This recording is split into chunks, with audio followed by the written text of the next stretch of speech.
Former Vice President Al Gore's breakthrough documentary, An Inconvenient Truth, brought the topic of climate change to the forefront.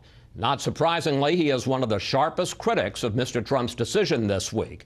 We welcome him for what we believe is his first appearance on Fox News since the 2000 campaign. Mr. Vice President, good to have you back. Great to be back, Chris. Thank you for inviting me. Before we get to climate change, I want to ask you about this terrible attack in London. How do we stop these attacks on the West? And is President Trump's travel ban part of the answer? Well, most of the attacks, both in England and here in the United States, have been by homegrown terrorists. And of course, the courts will deal with the travel ban. They've already been struck down. We'll see what the Supreme Court does. This scourge of terrorism, we have to defeat it, but we have to defeat it not only with force of arms, but with the force of our values. And I truly believe that giving people around the world a sense that the world's got our act together and we're going to move forward to a bright future is one of the important tasks at hand. Let's turn to the subject at hand. You met with President-elect Trump during the transition to discuss climate change, and afterwards you said this. I had a lengthy and very productive session with the President-elect. It was a sincere search for areas of common ground. You also talked with Mr. Trump, we're told, last month about staying in the Paris climate deal. Did you misjudge the president? Well, I've kept my communications with him confidential. I think that's the right way to handle it, but none of it would surprise you. I did my best to persuade him it was in our country's best interest to stay in the Paris Agreement. I thought there was a chance that he would do that. I'm sorry that he made the other decision. How do you explain it? Well, you'd have to ask him for the explanation. It makes no sense to me. I think that it was a reckless decision, an indefensible decision. I think it undermines our nation's standing in the world and isolates us and threatens to harm humanity's ability to solve this crisis in time. But make no mistake about it, this country is going to continue to solve the climate crisis. Governors like Jerry Brown and Andrew Cuomo, Jay Inslee, many others, mayors, Mike Bloomberg's doing a great job rallying mayors around the country. We are going to continue reducing emissions. Atlanta just decided to go 100% renewable, and there are many, many others. Let's talk, and you heard me challenge Scott Pruitt. I'm going to challenge you. Let's talk about some of the concerns that people have about Paris. President Trump talked about one. It includes yet another scheme to redistribute wealth out of the United States through the so-called Green Climate Fund. Nice name. Under the Paris Accord, 37 developed countries agreed to provide $100 billion to developing countries. Why is that fair? Well, you know, when the Marshall Plan was launched by the United States after World War II, it ended up benefiting us tremendously, as well as making the world a better place. We would be 11th on the list of nations per capita in helping the country to meet this climate challenge. And by the way, one of the opportunities for us is to export our products and create more jobs here. You showed some jobs in the solar industry earlier. Solar jobs are now growing 17 times faster than other jobs. It's the brightest spot. If we get out there in the economy, if we get out there and help to lead this sustainability revolution, it benefits our economy. But here's the problem I think a lot of people have. Countries like the U.S., which have been developing an industrial economy since the 19th century, the argument is that somehow we owe something to countries that didn't. Well, it's a global challenge, and the world community as a whole has to face up to it. This administration has said there's no such thing as a global community. Actually, there is, because we, as a civilization, are putting 110 million tons of heat-trapping global warming pollution up into the sky every day as if it's an open sewer. You know, the climate crisis is real, Chris. I'm sure you know that.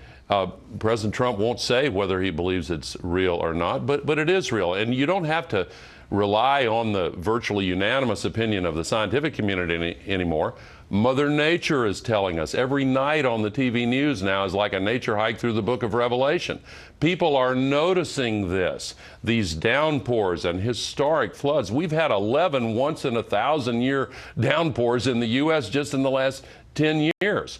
We've got these wildfires that become mega fires now. We've got 70% of Florida's in drought today. Missouri declared an emergency just a couple of days ago because of another one of these, and they keep on coming. But let me pick up on that, because let's say that we agree, and you know a lot of people don't, some people don't, some people that watch Fox News don't.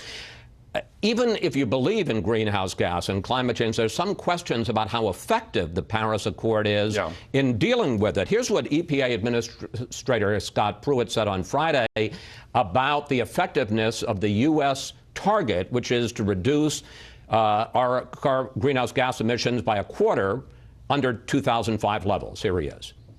Paris, it set targets of 26 to 28%.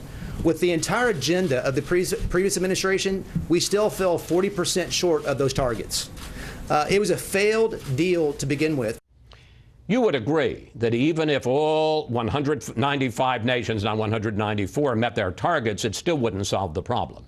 That is correct. However, it sends a very powerful signal to business and industry and civil society and countries around the world. And since the Paris Agreement was reached, look at what has happened. You talked about China earlier. China has now reduced its emissions 4 years in a row. It's reduced its coal burning 3 years in a row. India is now in the midst of a massive shift from coal to solar. Unbelievably, India just announced 2 weeks ago that within 13 years, 100% of their automobiles are going to have to be electric vehicles. We're seeing this in this country as well. I went to one of the most conservative Republican cities in America, Georgetown, Texas, in an oil state. They have just completed the transition to 100% renewable energy. That's part of the argument, Mr. Vice President, and it's a philosophical argument. Do you need government regulation, or will the economy, will the market work? And we took the case of solar, which is now double, pretty astonishing. Yeah. Well, actually, we got some stats here, so we'll do it. Greenhouse gas emissions already declined 12% below 2005 levels. Between 2004 and 2015, investment in clean energy rose from $10 billion to $56 billion, and as we point out now, twice as many jobs in solar as in coal. Isn't the country, isn't the world going green on its own? Does it need this government, this international regulation? The answer is yes and yes. We're in the midst of a sustainability revolution that has the magnitude of the Industrial Revolution, but the speed of the digital revolution. But yes, we still need good policies because we have to move faster. We're in a race against time here. We're seeing very encouraging changes, but we have to change faster.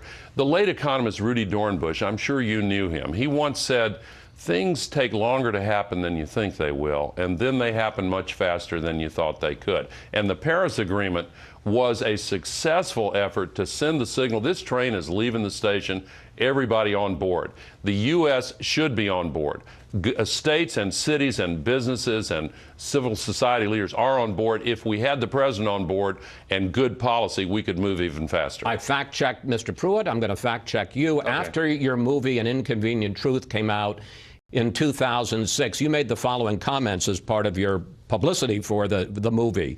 You said, unless we took, quote, drastic measures, the world would reach a point of no return within 10 years, and you called it a true planetary emergency. We're 11 years later. Yeah. Weren't you wrong? Well, we have seen a decline in emissions for the on a global basis. For the first time, they've stabilized and started to decline. So some of the responses of the last 10 years have helped. But unfortunately and regrettably, a lot of serious damage has been done. Greenland, for example, is losing 1 cubic kilometer of ice every single day. I went down to Miami and saw fish from the ocean swimming in the streets on a sunny day. The same thing was true in Honolulu just 2 days ago, just from high tides because of the sea level rise now.